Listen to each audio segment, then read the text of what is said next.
Yo, what's up everybody? I was thinking about what I would make today's video on, and I decided that since 2K16 is coming to a close, I might just finish up talking about dribbling and just in general of how to dribble on this game, you know what I mean? And for some reason, if you guys still want to know, if you guys still play 2K16 and want to know, I still have dribble moves that people still yet to find out. Like, people don't realize that you can still use the left stick to dribble. Like, you guys, it's not just the right stick that you use to dribble, you can use the left stick too. But you know what, in my next video, I'll teach you how to use the left stick to dribble. Alright, I'll show you a couple of dribble moves with the left stick. That is honestly some of the most... You see it as simple, but it will help you so much if you're a really good dribbler. You can use this to your advantage.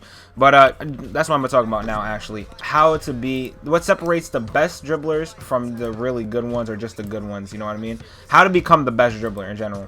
I mean, the first thing you got to understand is shot selection. Okay, so let me give you guys a few names of some of the best dribblers I considered that was hardest to guard on this game. First one would probably be Clay.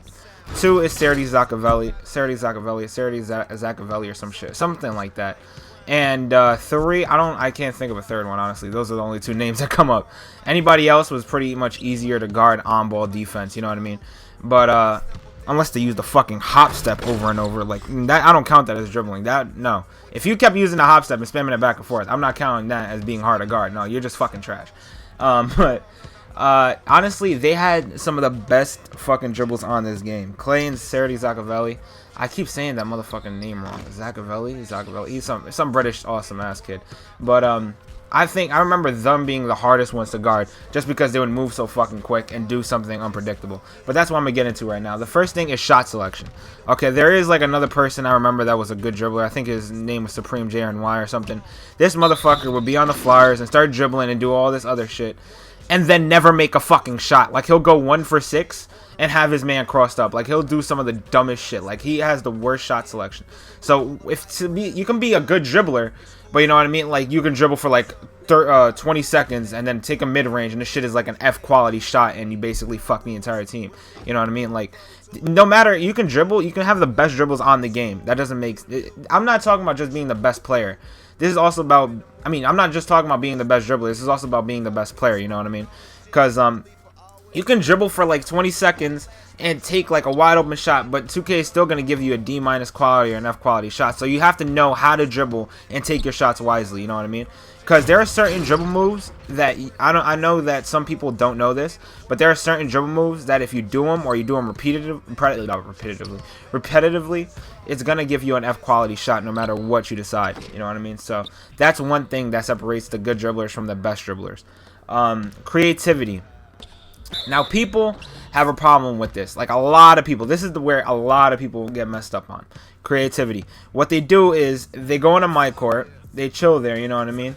And they just start doing the same moves over and over. Now, they can literally close their eyes and take control in their hand. And if you let them dribble for however long as you want, however long as they want, you'll realize they'll start doing it in a pattern. You know what I mean? If you say you blindfolded that person and you gave them the controller, they did it for 30 seconds. Now you wait like 10 minutes or something. You do it again for 30 seconds and they have to dribble whatever in my court. They're going to do, most likely they're going to do the same exact shit if they're not one of the best dribblers, you know what I mean? Just because it's muscle memory. I feel like I'm talking about this like it's fucking real life or some shit. But I learned this shit in baseball. It's muscle memory. It's basically you do this shit, you keep doing this shit so that way you memorize it. So even when you want to do something different, you don't feel it's right. Like, you know what I mean? Like, you have the control in your hands and you do this shit often. You do the same dribble move often. You do the same combination often, which is very predictable, and you're obviously going to start getting clamped when people you know are going to start guarding you, which is obviously going to happen in the stage, and that's what does happen at the stage a lot. So you got to just realize that you can't keep doing the same shit over and over. You got to try to try to disregard the muscle memory and just try to do some shit creative. Like, instead of doing like a hop jumper to a spin move, you can do a hop jumper to, I don't know, a fucking crossover 16 glitched. I don't know. Honest to God, you just have to figure this shit out. You just have to make sure that you're unpredictable. That's one of the biggest things. That's honestly why a lot of people struggle to be some of the best dribblers on this game. And now the third and final thing is you have to have the ability to dribble in my court and play 1v1s. Now, a lot of people don't know this. Well, actually, maybe, I don't know. But I was never undefeated in 1v1s. I was like, I think I lost one game on the Twitch stream, actually. So I was never considered undefeated. I lost one game on the Twitch stream. I forgot who it was to. And then I played him again and I beat him 21-9. I think he won against me on a 3. I don't remember. All I know is I won, like, on stream, basically my record was like 200 W's to 1 loss. And but my record off stream was something different. So people I would play would be better than me or on my level, you know what I mean? People I know that are really good and that we can both like get better at. This sounds like some real fucking like nerd shit, like, to be honest with you. Like, it sounds like some actual basketball shit, but if you want to be like good on this game, you have to realize that you're gonna have to play people better than you. The same way if you went to an actual basketball league and, you know, when you were like 10 years old, if you were like trying to get better, you would probably go like a year up, a year higher, just so you can get better competition, you know what I mean? But it's the same thing like that, you know, or you can just play people on your level.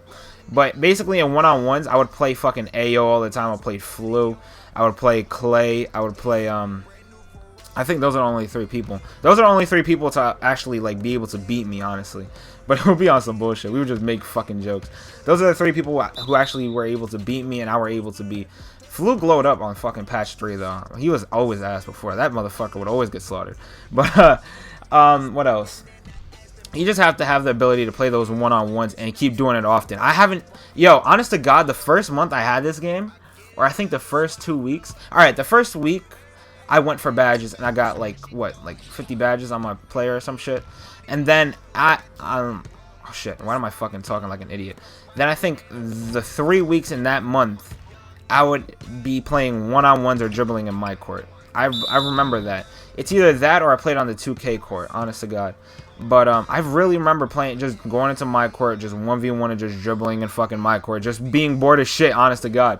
Like, that's what I would do when I'm just bored. Like, I would just went to the fucking my court and I would just dribble instead of going to the park, because you would know my ass was like a fucking all-star 1 the entire time. But instead of going to the park, I would just dribble in fucking my court. Like, I honestly spent most of my hours. If you look at the amount of time I played on this game, probably around like half, maybe a third of it is in my court. Honest to God, like, I'm not fronting with you. Maybe a quarter, actually. A quarter or a third. I gotta say a third. A third of my time playing this game has been in fucking my court, honest to God. But this is just what separates the best dribblers from the good dribblers, honestly. You guys can take this into your own account if you want to believe me or not. This is just what have I experienced, okay? So make sure you guys hit that like, comment, and subscribe, and I'm out, yo.